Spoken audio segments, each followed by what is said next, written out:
I agree wholeheartedly with what you just said. And I feel as if we, as a community, as a society, we are, many of us enjoy, and that's an awful word to say, but we enjoy watching true crime.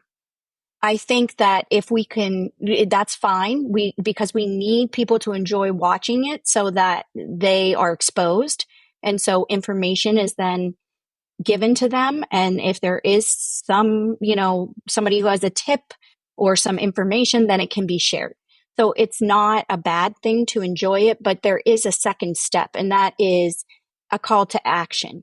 If you see a case on a show that you're watching, you can help by sharing that case.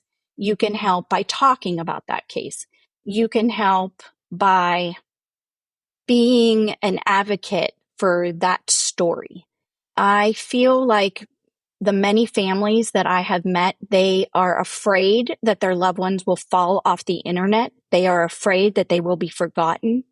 They don't know how to make sure that that doesn't happen. And I think that every single one of us who, is at all interested in true crime has the ability to make sure that doesn't happen.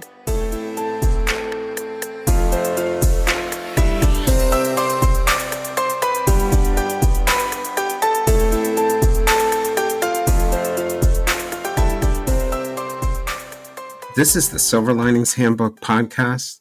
I'm Jason Blair. That's Dana Pohl, the creator and host of the True Crime PI podcast. Dana has been researching the missing and unidentified for more than 20 years. On Dana's podcast, she tells the stories of the missing and unidentified with empathy and respect. In her episodes, Dana explores the lives of the missing and unidentified through the lens of law enforcement, family members, and experts in forensics and genetic genealogy. Dana says her goal is to help find the missing and give the identified back their names, and to provide answers to families who've been forced to carry what Dana calls the unbearable burden of not knowing. Dana's undergraduate degree is in journalism and communications, and her master's degree is in library and information sciences.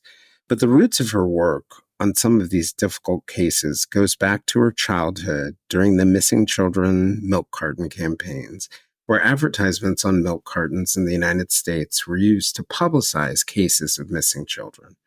On a panel of podcasters we were both on in December of 2023, Dana said, "It goes back to being a child during the milk carton missing campaigns.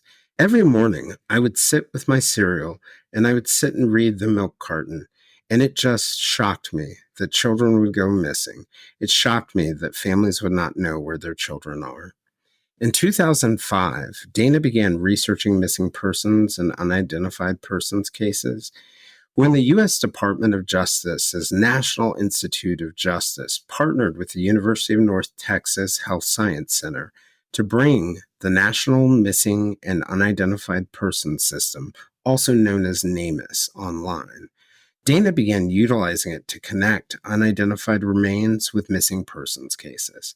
She also discovered and began working with the DOE Network, a nonprofit whose volunteers work with law enforcement to connect missing persons cases with John and Jane Doe cases. The unidentified are a rare breed that don't always make the front page. They do not always get the attention from law enforcement that murders do, or even traditional missing persons cases. They often become lost in the cracks. An avid mystery reader, Dana began making comparisons between the missing and unidentified cases. In 2018, Dana moved to Georgia and began looking into cases there. Right around the same time, the FBI's Violent Criminal Apprehension Program connected a series of cases to a prolific serial killer named Samuel Little. Samuel Little claimed he had killed at least 99 victims. Dana noticed a red-headed woman whose appearance in one of Little's sketches appeared to be similar to the skeletal remains and clothing found near Nicholas Drive in Marbleton, a city in Cobb County, Georgia. At first, Dana wrote a blog post about the case. That blog post went viral, and then she decided she had to do more. That led to Dana's podcast, True Crime PI, where she says she initially only planned to do one episode.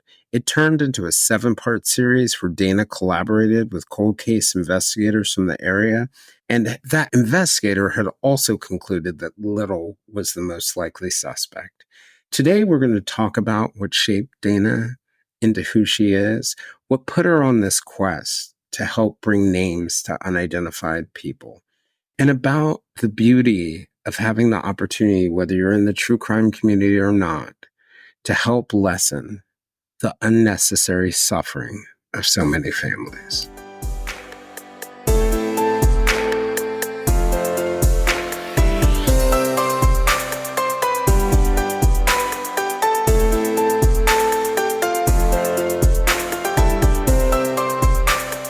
Hey, Dana, thank you for joining me today. I just wanted to, mention that it was so much fun to meet you. God bless Jason Ursi for bringing us all together for that panel in Atlanta, where we talked about, the motivations of true crime podcasters. And when you were talking on that panel, you brought up the Cobb County Jane Doe case that worked for you, or that you had covered on your podcast. And, I had grown up in Marietta, Georgia. It was probably when I was a kid, it was like one of the longest stretches of being in one place because we'd moved from different places to different places. And I had vaguely recalled the case because I was there in the 80s reading it. And I don't know if it was in the Atlanta Journal-Constitution or wherever, but I'm reading about the missing persons case. And I had completely blanked on it. I had forgotten over all these years. I hadn't really thought about it. And so it was really interesting for me as somebody who caught a snippet of this case early on when I was a kid to imagine somebody still working on it today. So, and then I think all the other things that you talked about, I really thought that we spend a lot of time focusing on murders and even people that are known to be missing. But I don't think we spend a lot of time on all those people who are unidentified. And so I thought that was all very powerful. So I'm excited to have you on today. Thank you, Jason. I'm really excited to be here. And yes, we have to do a shout out to Jason for bringing us together for the Atlanta podcast meetup. It was a lot of fun. And I got to meet several people in person that I had never met before. So hoping to do that again, but super excited to be here today. Yeah, we're thinking about another one for next year. So fingers crossed, or maybe another couple. And, one of the things that, we were talking about before we started recording was, so it was a little bit about like family. And I wanted to just ask you a little bit about, what kind of shaped you into the person that I met that day in Atlanta? I'm just curious about what motivated you and what drove you. I have to say that growing up in a nuclear family was a huge part of my upbringing. It was a huge part of who I am today. My grandparents lived about 20 minutes away from where we lived. And I would talk to them every day. My mother would talk to her mother or father every day. We would, as children, my parents loved to dance. And so they still love to dance, but they would take disco lessons and then they would go out to dance on the weekends. And we would stay at my grandparents' house. So from being very small, young, maybe, I can remember being there 4, 5, 6, whatever, staying at my grandparents' house on Friday night, maybe staying there Saturday because my mom would probably come over and go to the store with my grandmother or grocery shopping or whatever. So we were we had our weekend grandparents trip. And then on Sundays, we would have our family dinner. So I have an Italian, I'm Italian. We have Sunday dinners and my grandmother would wake up at 5 a.m. And I remember waking up and just smelling the sauce cooking, because she would start the sauce All at day. 5 a.m. and she would make a feast. Like, when I first met my husband, I said, do you want to come over for sauce? And he was like, oh, okay, sauce. Yeah, exactly. And then he got there and he's like, there was chicken, there was salad, there was all, 3 meats in the sauce, the meatballs, the pork, the rolled steak. And like, it just goes on, the pasta, a salad or broccoli and all kinds of different things. So that's what my grandmother did every Sunday. Not to mention she made a homemade dessert. And so we just, we would gather around that table. It was made with love. I mean, you could feel the love. That's what I always think when I hear stories like that, the person getting up early in the morning to make something like the sauce. I'm like, that is love. That is like labor of love. It is. And that has been passed down to me. I say often to my husband, this is how I show you I love you. I cook you dinners.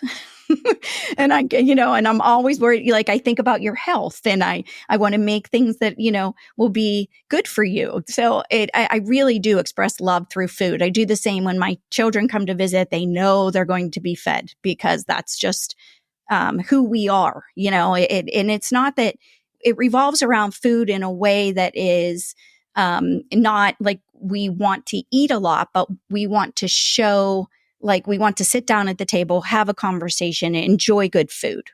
Yeah, spend the time together, give the gift to each other. I imagine having such a strong nuclear and extended family.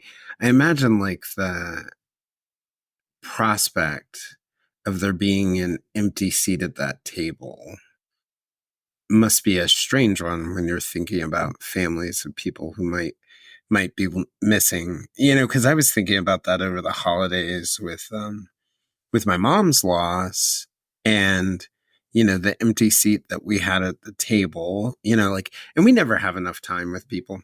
There's no there's no version of having enough time with people. But with my mother, we had time to prepare.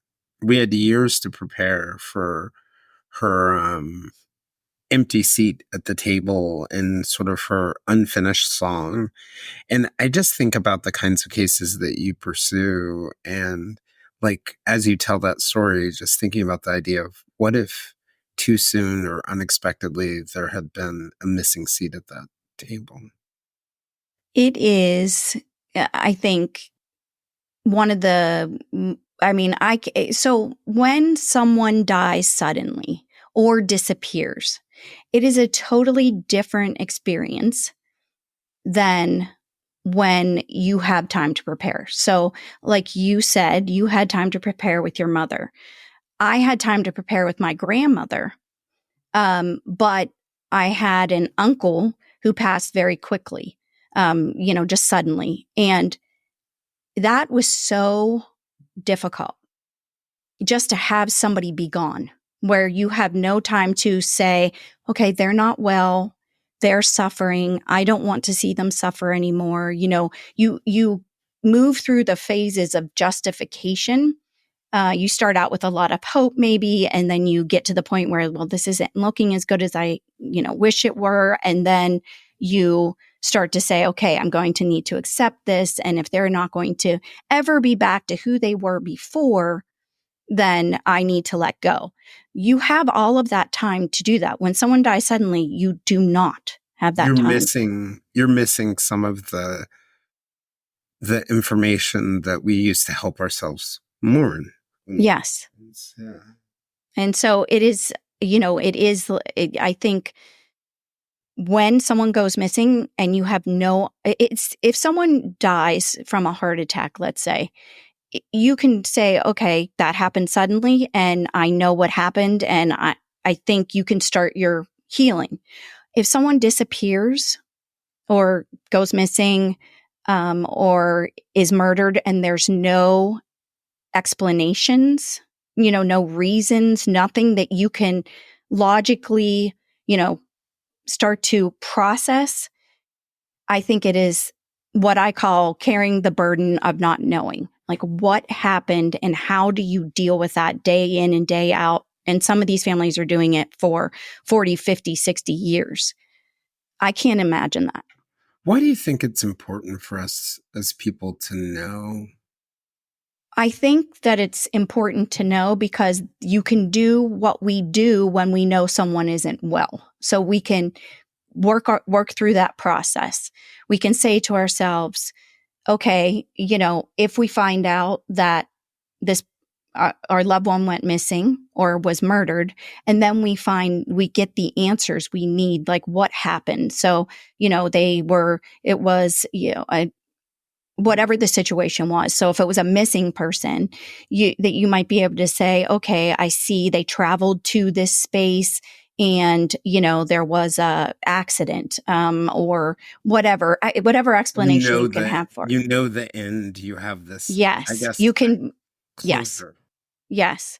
I don't like to say closure, but yeah.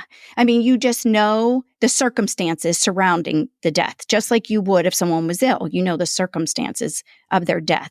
Without knowing, where they just disappear into thin air and you're like, what happened?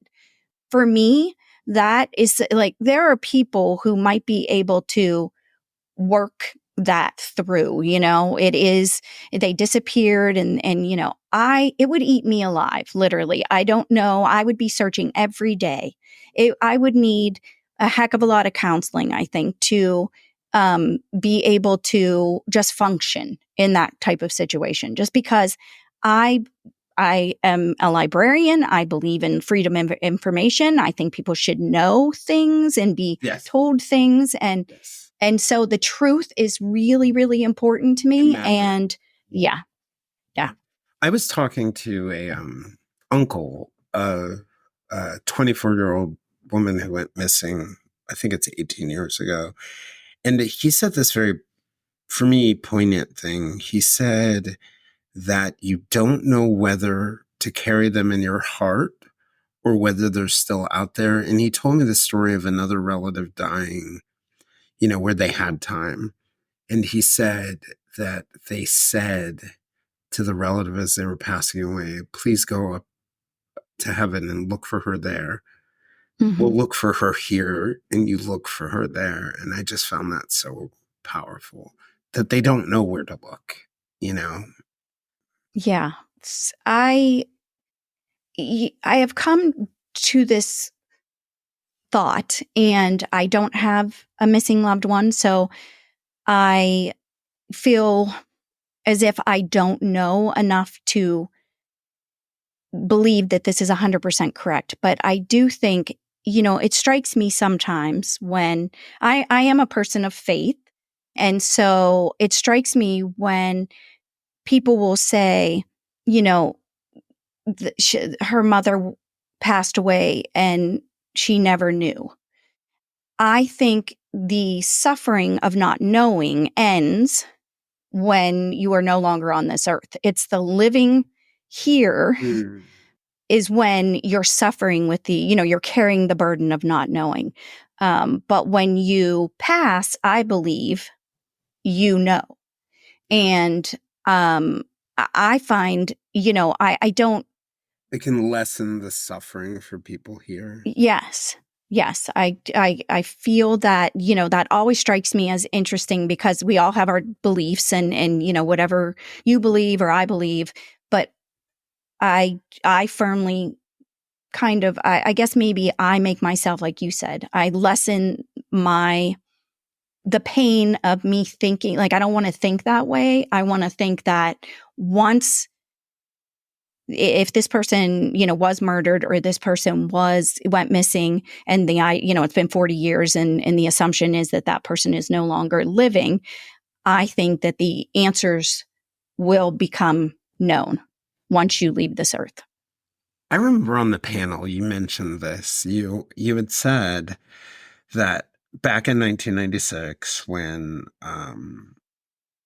and you had also talked about like reading mysteries, reading detective books, but you said back in 1996 when John Benet Ramsey died, you were having your first child that very same year.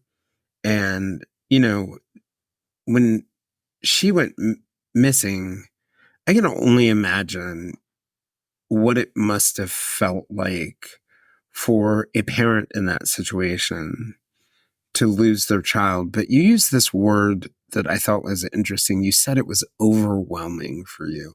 And like often when I'm thinking about stories, I'm thinking about the family, the neighbors, the friends, but I'm not thinking about the broader effect of hearing those stories for just the broader public. What did you mean by that when you said it was overwhelming?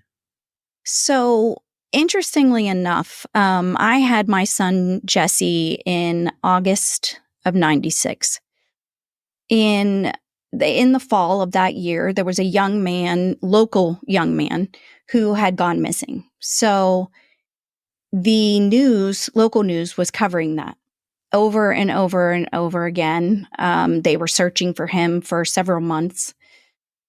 His parents were speaking on the news. They had gone to nationwide shows like Sally Jesse Raphael and, Montel Williams. They were asking for anybody's help. I was watching all of that. And then, so this is a missing person. Then in December, John Bonet's story hits the airwaves, and this was a teenage boy who went missing, maybe a little bit older, had graduated high school, who went missing. In that situation, I have a son, and I'm thinking, wow, like would be awful, but that's years from now. You know what I mean? Like I don't have to worry about that for Until years. later. Yeah, yeah. But when that happened to John Bonet in her own home, it just brought it all kind of crashing down. That this is never something like you think as a parent, especially when you're holding an infant, that nothing's going to happen. Like you're going to watch over them and you're going to have control, and they're supposed to be there with you forever. They're right, supposed to, like, you are supposed to pass with them still being there. right. And so just those two stories colliding, I think, really brought it home for me that like this is something that you will always think of. This is something that you will always be worried about. And then opening up to the broader, kind of flashing back to the missing children on the milk cartons and, to stories about people I knew that were never found. That's really what kind of sealed the deal for my, need to kind of do research into these stories. How could I help? I mean, really, I'm driven by how can I help? What can I do? If I can lessen the pain for the family in any way, I would like to do that. If I can, I'm sorry, go ahead. Oh, I'm sorry. It's something just kind of struck me because, as a journalist, I worked with like a lot of news researchers, and a couple things about them. They tend to be planners.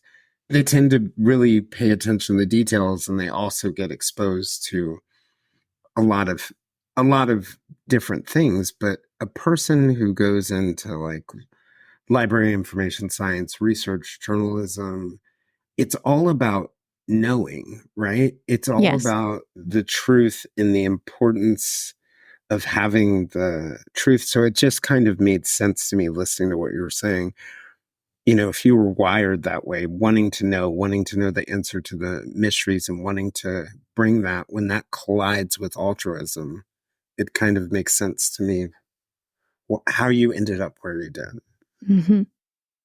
Yes, I think, my choice to study journalism and communications and, I really just I like to tell stories. I think everybody has a story that is worth listening to, that's worth knowing. I'm super curious about the lives of other people. I learn every time I listen to someone talk about their experiences, and I celebrate that. It's more than celebrating it. I think it goes back to, in your last podcast, there was a mention of kinship and that being a really, really important part of just living.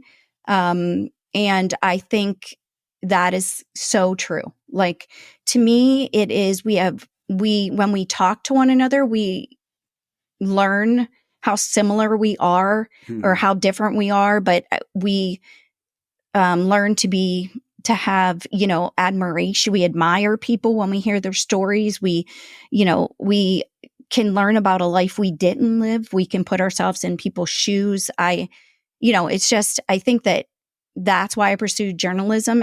And then the flip, as I move forward, technology was really coming into play whenever I went to get my master's degree. So, we were using dial-up to dial up into the library, which I thought was the coolest thing. I didn't have to drive down into Pittsburgh to go to. Yeah, that buzzy sound. Yeah.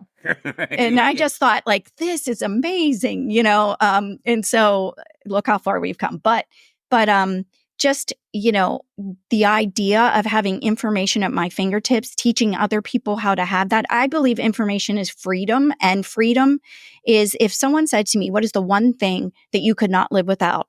I would say freedom. Freedom is so very important to me in every aspect. I can't, I remember being a child and watching Roots, which I was obsessed with.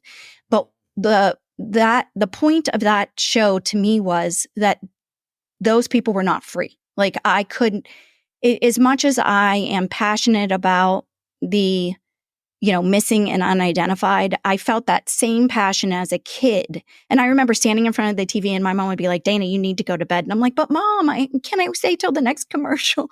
I was so wanting, to see that story end with freedom, just because I think everyone deserves freedom. Whatever that means to everyone, that's what I believe in. Like, you should have freedom to live your life without somebody else controlling you.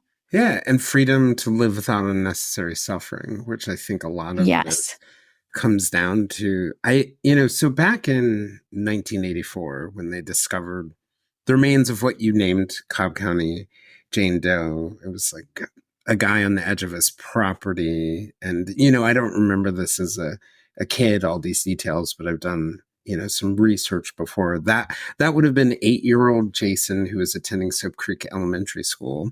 But I was always like a super avid reader. My parents would get the Journal Constitution and they would get other papers, and I would read it front to back. And, ever since I was a little kid, just knowledge has been important to me. But, back in 84, when they found the remains of this woman, and it was in Mableton, right? Yes. Yeah. They found skeletal remains, and then they also found clothes. And I was just curious, like, and I know technology has completely changed. What could they do? What did they do during that time when it came to trying to get answers? So they did a lot. I think sometimes when we look at these stories, we assume, because we have all of these questions and no answers, that they didn't do what they should have done. And I found out through this investigation that they did as much as they could. So when they first found her, they sent the medical examiner out to the scene. They collected all sorts of evidence from around her. And I mean, just bottles. I mean, she was found in tall grass. They assumed she had been there for at least 3 months. It could have been longer. Was it near the Chattahoochee River, or was it on a farm, or where was it? It actually was like, kind of like, just, it's near the Chattahoochee River, but not like on the banks of the Chattahoochee River. So it was more in like a road off the highway.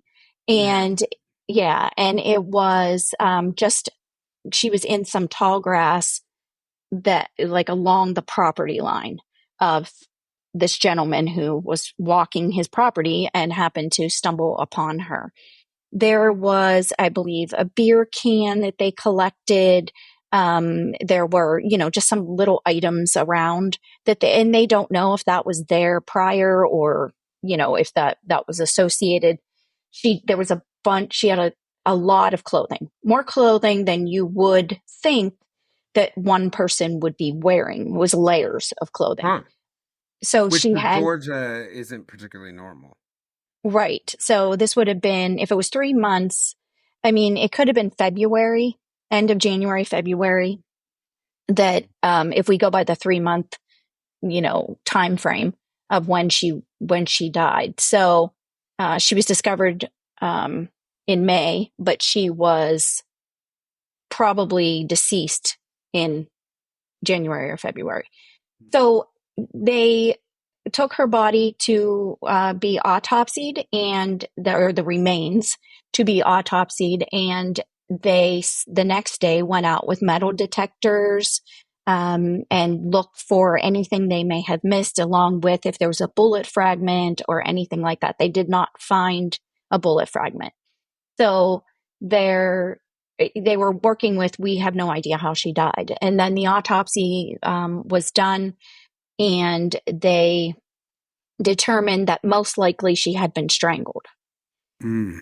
Broken bones or something along those lines. That's wild. So in 3 months, we would go from, our body after death to skeletal remains that quickly.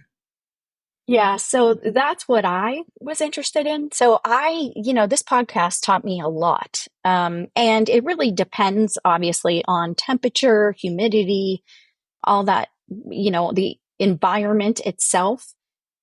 I there was some skin in certain spots. So and there's animal activity. Right. So yeah, so it's not always just the natural decomposition process. It's, hurried along in some cases by animals. Mm. Um so yes, so she was pretty much skeletal. They knew that she was, just for an example, they knew that she was wearing she had orange nail polish. So they were Mm. able to still discern that. Um, and she also, they believe, was wearing a wig. Mm. And they said that this was like a red wig.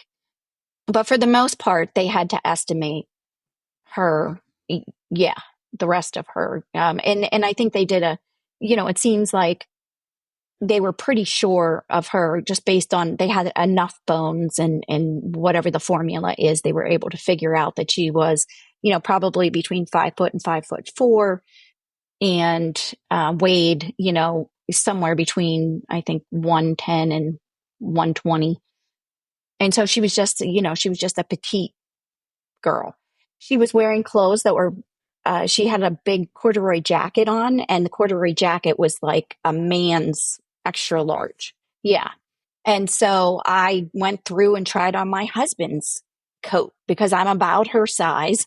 And so I put on my husband's coat, and I was like, could she have worn this as an accessory? Like, could she have worn Mm. it like it was stylish?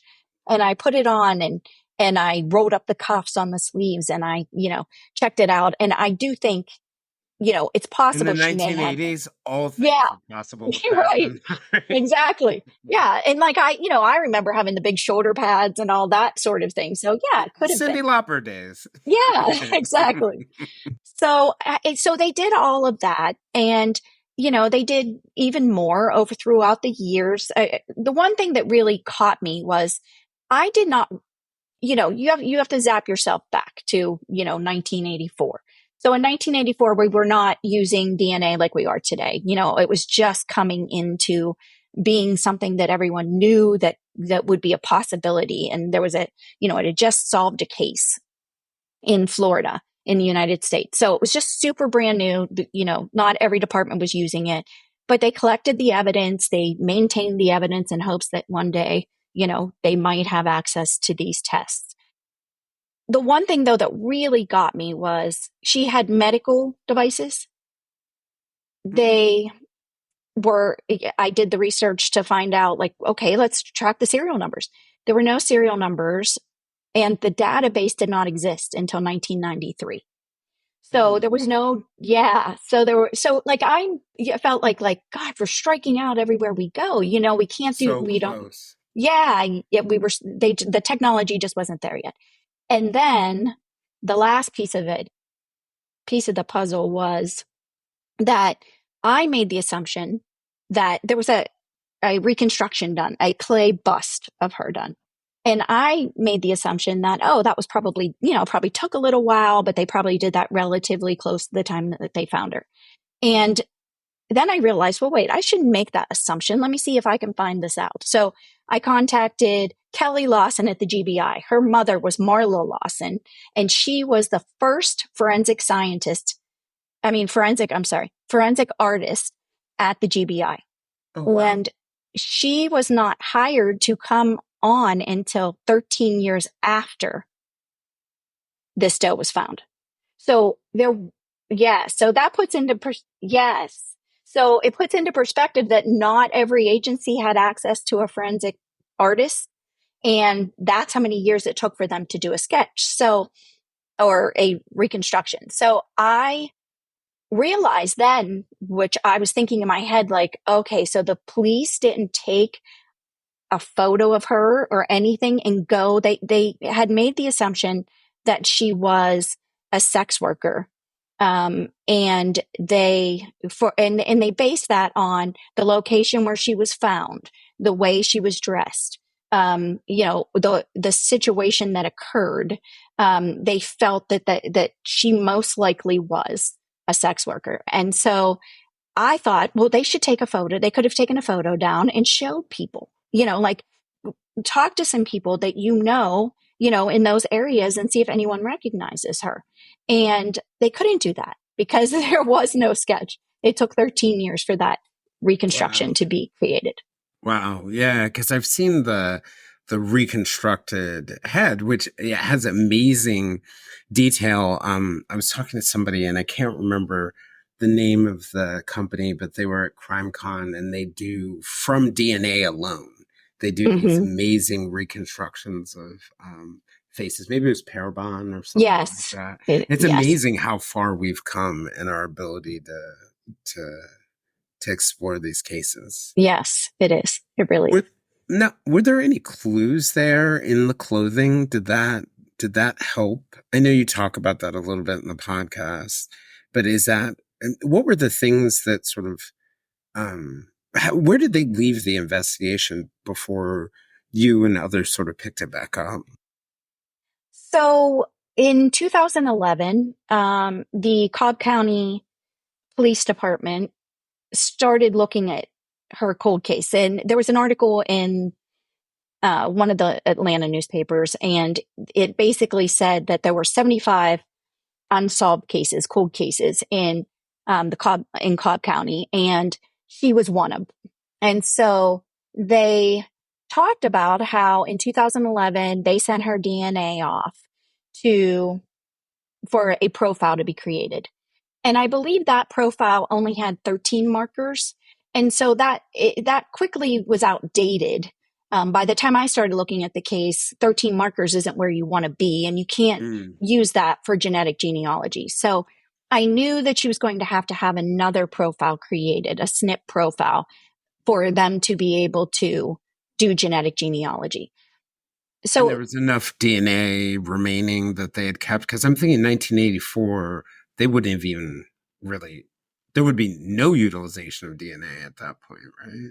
right. So I, I have been told that, her remains were still available. So it was more than just, that they had kept a portion of those remains so that they could do this testing. Wow. So, yeah. So that was good to know. And I started this case because I wanted her to have her name back. Like the one thing I wanted most was to give her back her name, to let her family know, someone was missing her. She was probably a sister or a cousin or a mother. And it was just really, what drove me was that she deserves to have her name. And so I reached out, I guess, I had read the article and a Detective Dawes was mentioned in the article. And I thought, well, it would be smart of me to talk to a detective who has worked this case. So as nervous as I was about doing it, I looked him up and I saw that he had worked for the Cobb County Cold Case Unit. And I found him on Facebook and I just reached out and said, hi, I'm Dana Pohl. I'm doing a podcast and I was wondering if you would be willing to talk to me about this Cobb County Jane Doe case. And he wrote back and said he would be happy to. And so that has been the start of a really great friendship. He has taught me so much about cold case investigation and just, how to look at a case and how to look at a case and not judge the work that has been done without knowing. And so I feel like I did come into this case thinking law enforcement did not do everything they could. And over the years, her case was looked at multiple times. It's our default, right? Like if something isn't solved, I think we naturally assume, and I don't think it just applies to law enforcement, it applies to probably everything, that if only someone had made more effort. And I think that's something we do to comfort ourselves a little bit, if that makes sense. But yeah, I'm sorry, you were going on. No. So, no, that's so true. I mean, when I started talking to Detective Dawson, I was like, I spent hours looking for the brand of those jeans she was wearing. And he's like, so did I. I don't know if you're going to find it. And so I was like, oh, okay. And then I asked him another question. Well, what about the serial numbers? And he's like, there were no serial numbers on there. We tried to track those down. We couldn't. What about this, gentleman, she was wearing a shirt that said George. And it was from a certain business. So the name of the business and his name was embroidered on the shirt. And so I said, well, what about George? And he's like, well, we looked into him. We re-interviewed him. When in the cold case unit, we actually did contact him. So they had actually found him at the time. Yes, they found him the law enforcement did find him and interview him, and they dismissed it. I mean, they said that he had, worked there, and whenever people didn't work there anymore, they would donate the shirts to Goodwill or, yes. So, secondhand stores, whatever. So that was kind of blown, and so everywhere I turned, and I remember saying to Detective Dawes, oh my gosh, like I am learning the degree of patience that you must have as a detective, to do the job because it is around every corner, just everything that we were talking about. He had already faced all of those challenges. He already knew the answer. And he was just, had been looking at this case for way longer than I had. And I was getting frustrated. So it was really enlightening. And this is what I mean. He's taught me a lot. Just listening to him teaches me so much. But what happened, I had, when I initially started looking at the case, I wrote the blog post. And after I wrote the blog, whenever I was writing the blog post, so that was I believe. Had you started at that point to think you had made a connection to Samuel Little, the serial killer at that point? So yes. Okay. What happened was in 2019, they released the sketches, and I was writing the blog post right around that time. So and the sketches that Little had, did law enforcement ask him to make those, or are those just things he had? So in 2019, the Texas Rangers and the FBI released sketches that Samuel Little, who was arrested in 2014 and believed to be the most prolific serial killer in the United States, having confessed to 99 murders. Wow. He had been drawing sketches. So he told the Texas Rangers that he was an artist. He had this talent. And if they would give him the materials, he would draw photos of the women, or sketches of the women. So he started doing that. And then in 2019, they released a bunch of those sketches. And on some of them, there were dates and places.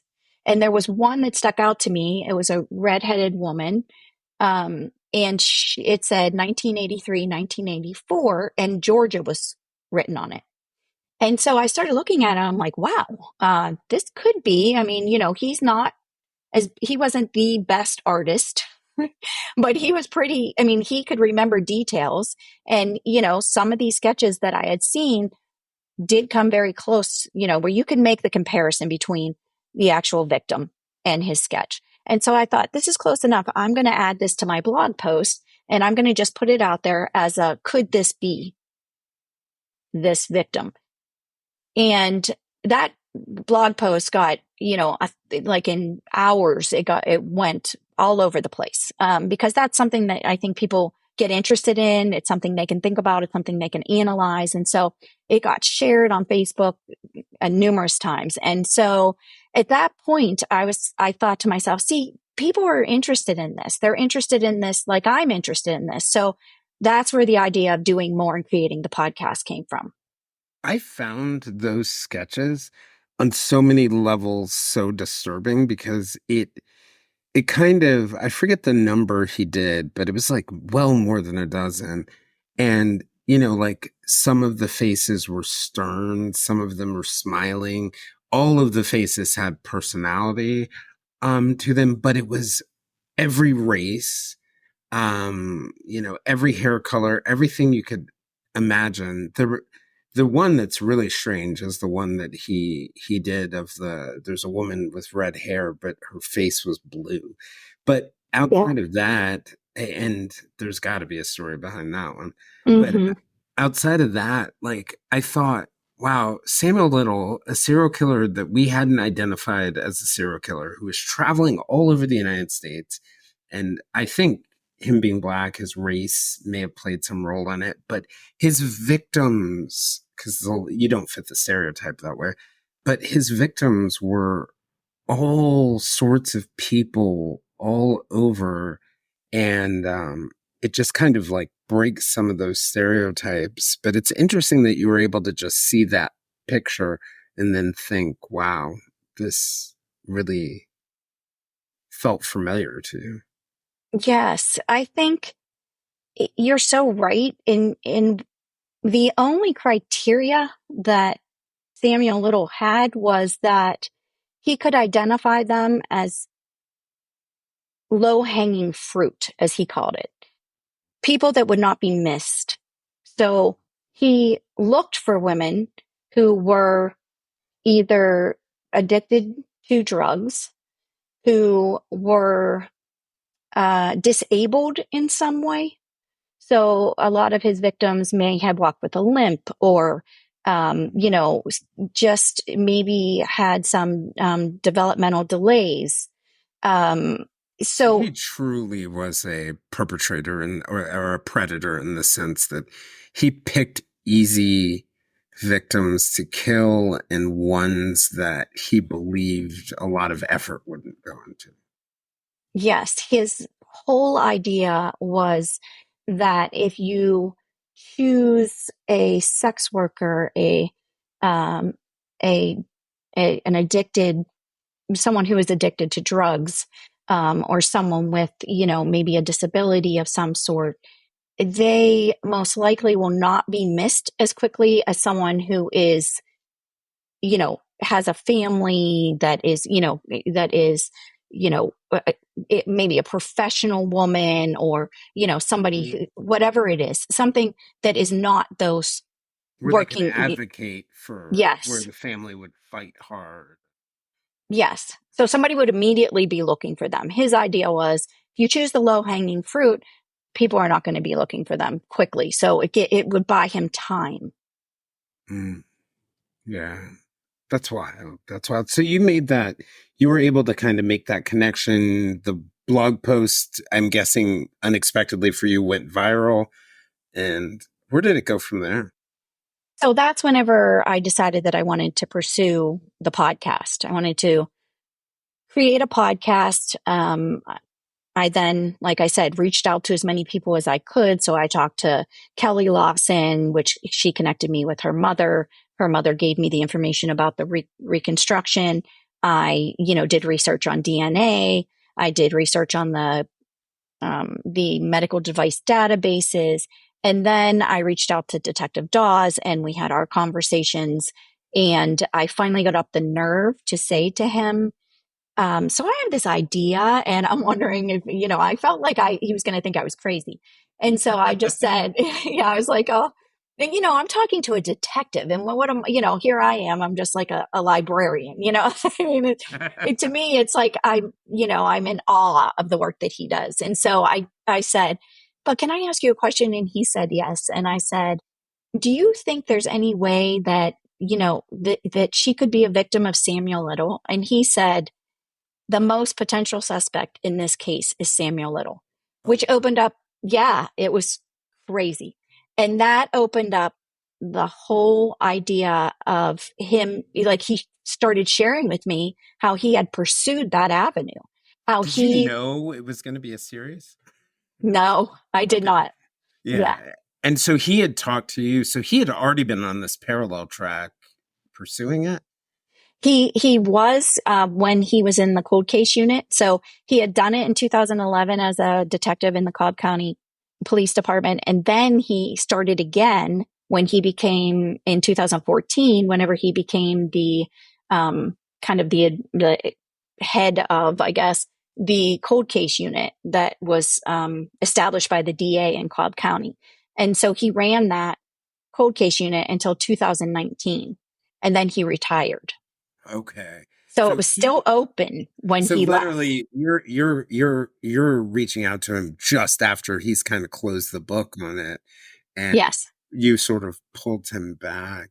So you see you guys make this connection at that point. I'm curious whether you know, well, eventually you guys get a good idea of who it is, who Cobb County Jane Doe is.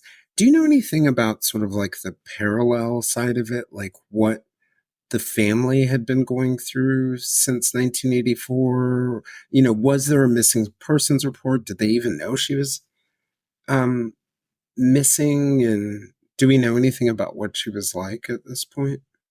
So she has not been officially identified as of yet. Mm-hmm. I was contacted by a cousin of hers, and she said that they were doing confirmatory testing. So all she knew was that they were asking her to take a DNA test and then they would do the one-to-one comparison with Jane Doe. I have not it has not been released. So as far as I know, we're still in the stage of they're confirming or they're not ready to release that information. So I don't know anything other than the fact that it is being worked on. Um, what I do know is that the podcast resulted in, so I always say the podcast resulted in, and that's not really true.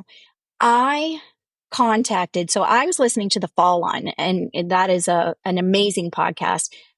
And they did a special like series on Samuel Little. And in that series, I heard a woman speak about the Saki Task Force and her role in helping to identify What was that task force? The Saki task? Saki Task Force. It's the sexual assault kit. Oh, so going through sexual assault kits and looking Yes. for Yeah. evidence. Okay. Okay. And this was in Georgia or is it In abroad? Georgia. Okay. Yes. Neat. So I heard her speaking and I remember listening to the podcast and I wasn't nearly finished with my series, but I wrote her name down and thought, I'm going to need this someday. Like I'm going to use this. Maybe she can help.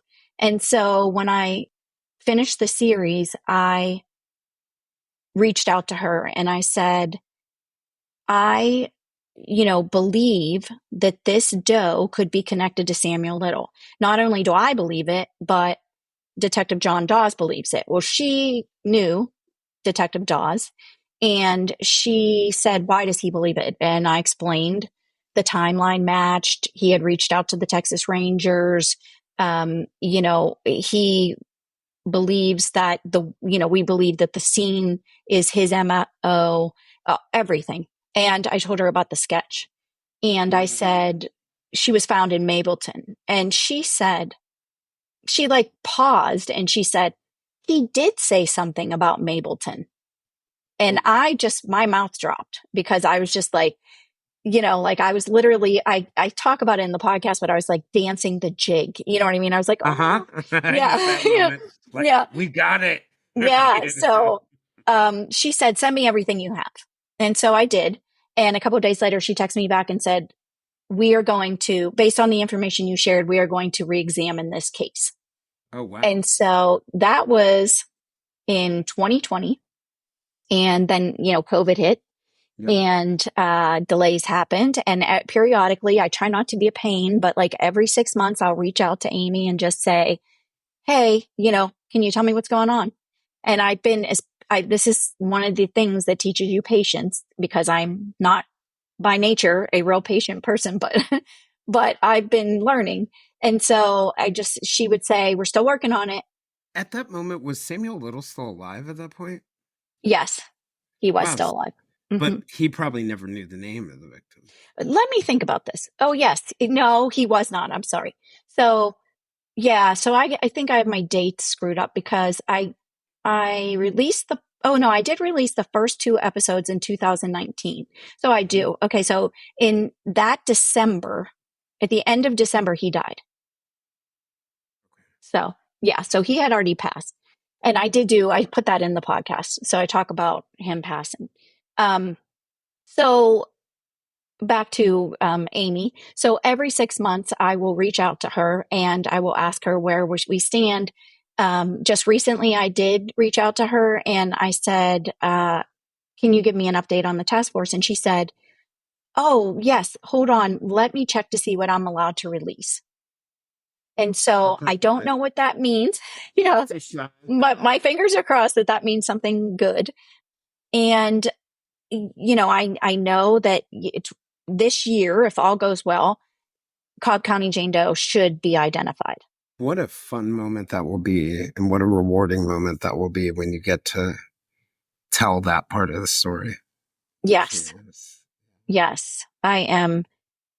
You know, I sometimes I'm like, if I'm going on a trip or I know I'm not going to have a lot of time. I'm like, oh, I don't want them to announce it yet Please because don't do it right now. yeah, I want to, and I know I'm not going to have any warning. It's not like they're going to be like, hey, Dana, Yeah. we just wanted to let you know. So it'll be, I hear it like everyone else, I'm sure. But, to me, it's not, it's just that, I think you're underestimating the grapevine that you might be a part of. no, you think? Yeah, Yeah. yeah, Yeah. So I don't know. I'm hoping that, all I care about is that her family knows, her family gets to bring her home if that's what they choose to do and if that's what they want to do. And, that the world gets to know her name, that, she deserves to have her name. And, yeah. if they, There's something about that idea that I didn't really get probably until like when people were during the George Floyd incident, they were saying like, say his name. And it stuck in my head that whole year. And I thought about this with missing persons cases. There's just something about being able to say the person's name and acknowledge them and acknowledge their life and acknowledge their suffering and acknowledge, that idea that they are probably, or we hope they're in a better place. That's so powerful. yes, I mean, to me, it really is. I can't imagine how the family feels, just wondering and generations, like this has been 40 years. So people, pass away, they forget, or there's no one, maybe, if it goes 60 years, are there people alive that still remember them, or knew them in life? So to me, it's just the final gift that you can give to someone is to give them back their name, that they don't Mm. remain unidentified on this earth forever. I think that is just heartbreaking. And it is also, it's heartbreaking for families who are searching or who do remember, or even if they don't have never met that person, just want to know that someone they're blood related to has been identified and can be returned to, to the family. Yeah, I remember this is like probably 2004, 2005, something like that. Because I had, left the Times at this point, and it had to be 2003 because I remember I was still in Brooklyn, 2003 or early 2004. I read this book called Restless Sleep, and it was from the late 1990s or something along the lines. But then I think it was updated, and it was about the New York Police Department Cold Case Squad, which I knew nothing about, even though I had covered the police department. I mean, I knew they existed. And one of the things that struck me in it, they had cases from the 80s, cases from the 90s that they were trying to capture, but they had a strangling from 1951 Mm. that they were still pursuing. And it was really, really interesting because there's one point in the book where, and I'm butchering it. It's not exactly right. So I'm just summing up my takeaway from it. And where the detective is asked on this case from 1951, like, this person's family maybe gone by now, why are you doing it? And he essentially said, well, because there's no job like mine. I speak for the dead. Hmm. And I just thought that was such a powerful way of looking at it because, it makes me look at detectives and police officers because we often kind of beat up on them. Because, they're in one of those jobs where they can never do enough for us. They can never do it perfect. They can never do it right. But that concept of they do something that no one else does, in that they do speak for the dead. They do. And they, in my experience, there's a lot of law enforcement who carry these cases with them forever if they go unsolved. Um, I think we need to offer grace to law enforcement. I think they get into this type of work because, for the most part, they want to help people. They want to It's not support for the people. money. Right, exactly. And so, I'm not saying that there are times where we, look at a case and we're like, that really was just kind of like brushed away. It looks like not everything that could have been done was done. I try to reserve that for if I've looked at a case file or, if I actually have evidence in front of me that proves that, because I think that we need to start, just like I say, every missing person case should be looked at as a homicide so that every missing person case, every, suspicious death, everything, every case should be looked at as a homicide. So then moving forward, we can change those. So from worse to better, not from better to worse. And Mm. that's the same that I think about law enforcement. We start out believing in law enforcement until it's proven otherwise. Otherwise, give them the benefit of the benefit of the doubt. Yeah, a police officer once told me, like, if people don't give us the benefit of the doubt, and until proven otherwise, it's impossible for us to take the risks and do the things to do our jobs. I'm just curious about one thing, like, what can we, right, as people who are not law enforcement officers or, or don't necessarily have the research skills that you do, what can we do to help make it so more of these names are said? So, I can talk about the benefits of genetic genealogy, forensic genetic genealogy. If you've had a DNA test and you for through Ancestry or 23andMe and you're interested in sharing that information, helping to solve a cold case with just your DNA data, you can download that information and upload it into GEDmatch and then opt in so that law enforcement can use that. So genetic genealogists can use that to try to make a match on an unidentified person or try to maybe match your DNA with whether, and this is where people get nervous, I think, but the perpetrator side. And it doesn't mean it's going to be someone in your immediate family, but could it go back generations? So, Mm-hmm. but I think people get a little like nervous about that. Yep. And that's one way. If you really don't, if you want to kind of play a role in solving a cold case. So I The could go to like my ancestry profile where I have my DNA and download that, then upload it to GEDmatch and give them permission. Is that the way that it would work? Yes. Okay. Okay. I Yes. didn't even know that. Yes. So that's a great way because you literally could make a big difference. Your ancestry could solve a cold case. The other way to do it would be to share the cases when you see them on your social media. We want to amplify the voices. We want to amplify the stories. So it's really important for people to see the faces of the missing. We never Mm-hmm. know who might remember something. I always say someone knows something. Could that someone be you? And I think that, we don't know what we don't know. We Our memories could be jarred by a photo, or we could read about if something happened at a concert and we happen to have Tiny been there. detail. Yeah. Yes, yes.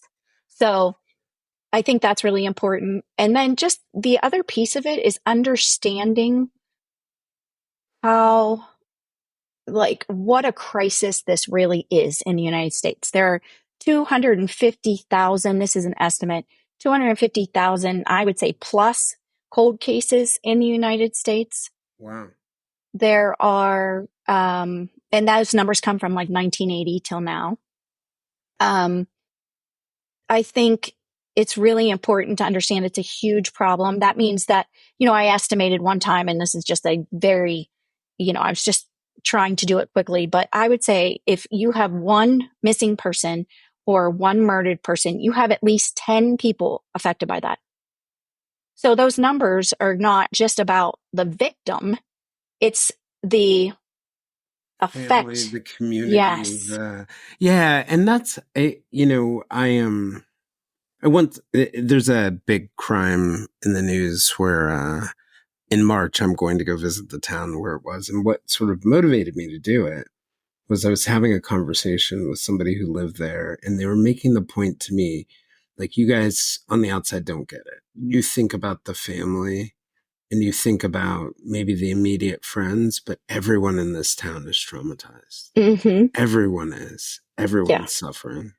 And, it goes back to that, I think, that idea that when we can relieve unnecessary suffering, that can be a powerful thing. Well, I learned a lot in this conversation, so you can probably tell by my questions and comments. But I wanted to give you a chance to just sort of say any closing thoughts you wanted to, because I think one of the important things is for those of us who are in the public who can contribute in those ways that you were talking about, like that little detail that we may notice, or our DNA. I think it's so easy for us to run away from it because these things are so sad and they're so difficult. But in a way, I sort of hear your call as like, we should, if we can, relieve that unnecessary suffering and give those people's names, we should lean into it to sort of see what we can do to help. I agree wholeheartedly with what you just said. And I feel as if we, as a community, as a society, we are, many, many of us enjoy, and that's an awful word to say, but we enjoy watching true crime. I think that if we can, that's fine. Because we need people to enjoy watching it so that they are exposed. And so information is then given to them. And if there is somebody who has a tip or some information, then it can be shared. So it's not a bad thing to enjoy it, but there is a second step, and that is a call to action. If you see a case on a show that you're watching, you can help by sharing that case. You can help by talking about that case. You Mm. can help by being an advocate for that story. I feel like the many families that I have met, they are afraid that their loved ones will fall off the internet. They are afraid that they will be forgotten. They don't know how to make sure that that doesn't happen. And I think that every single one of us who, is at all interested in true crime has the ability to make sure that doesn't happen. You can do simple things. Like I explained, just share it on your socials, talk about the case. If you're interested in helping families, there are a multitude of ways to do that. You can make donations to organizations who help with DNA testing, like Season of Justice. You can, support the crowdfunding that is done by the DNA Doe Project. If you are interested, you can, send a donation to them so that they can do the testing that needs to be done to identify the unidentified. There are so many organizations out there who are doing great work. And, if you prefer not to, get directly involved, but you have you have some extra money you can donate, that's an awesome way to help. I feel like, we need to come together as a community and help these families. We need to recognize them. And it's hard because it's not like it's one group of people. I mean, there's 250,000 times 10, let's say, just, Millions and yeah, millions upon millions of people. right. Suffering from not knowing. um, and in the end, would I love for justice to be served on every single one of these cases? Yes. Do I think, is that idealistic? Yes. But at the same time, I'm not giving up, and I would ask that all of you do the same. Yeah, that one of the things that you just said there when you were talking about the worry that the stories would fall off the internet or the people would be forgotten, that made me think about that idea that, you know, we have two deaths. The first death is when we die, and the second one is when we're forgotten. And part of what you guys are doing is trying to prevent that second death before the person gets their name. That's awesome. So I'm curious, just one more thing. What is next for you in the podcast? So I am currently working on a Doe case out of Florida. I'm not, I don't rush my cases. I'm not as consistent as I would like to be, but it's mostly because I have to do the research. I FOIA the documents, that sort of thing. So Mm-hmm. in between releasing this story about this man who was riding a bicycle in 1986 and was hit by a car and has remained unidentified, I'm doing something called Behind the Badge, and it's conversations with Detective John Dawes about what it's like, what his, different things that happened in his career, talking about cases that he was able to solve, talking about his experiences as a cold case investigator, and trying to present just the issues that exist today and the way we look at them. It's interesting to hear his take on, what it's really like to be behind the badge. And so that's my future plans for the podcast. That sounds awesome. And it sounds like we'll probably cross each other's paths on, on a number of these things again, because, you know, someday you'll tell Cobb County Jane Doe's story. And, you mentioned that part about like it affects so many people. Well, it affected an 8-year-old kid Mm-hmm. who remembered it, you know, what is that? Almost 30 years later, sitting with you in a room in Atlanta. I love that. I mean, that inspires me that, you read that as a child. I read a lot as a child too. I was, reading the National Enquirer because my grandmother bought it and I read it every weekend. But not the best, but it was, it was fun. It was good. But I think that that says a lot, that these cases do affect even, the milk cartons affected me. That story affected you. I think that there are a lot of people who care, and they don't necessarily know how to go about showing that. And I hope that this discussion has brought some ideas or given them some hope that they can help solve these cases. And I mean, I think people like you sharing these messages, talking about true crime, talking about all the things that you do, and especially hope. Hope is what keeps me doing what I'm doing. The hope that we will be able to name these victims, the hope that we will be able to bring them home to their families. If you would like to join us for more discussions with us and other listeners, we can be found on most social media platforms, including a listener-run Facebook group called the Silver Linings Fireside Chat. For deeper conversations with our guests and live conversations with other listeners, you can also join us on our Patreon at www.patreon.com/The Silver Linings Handbook.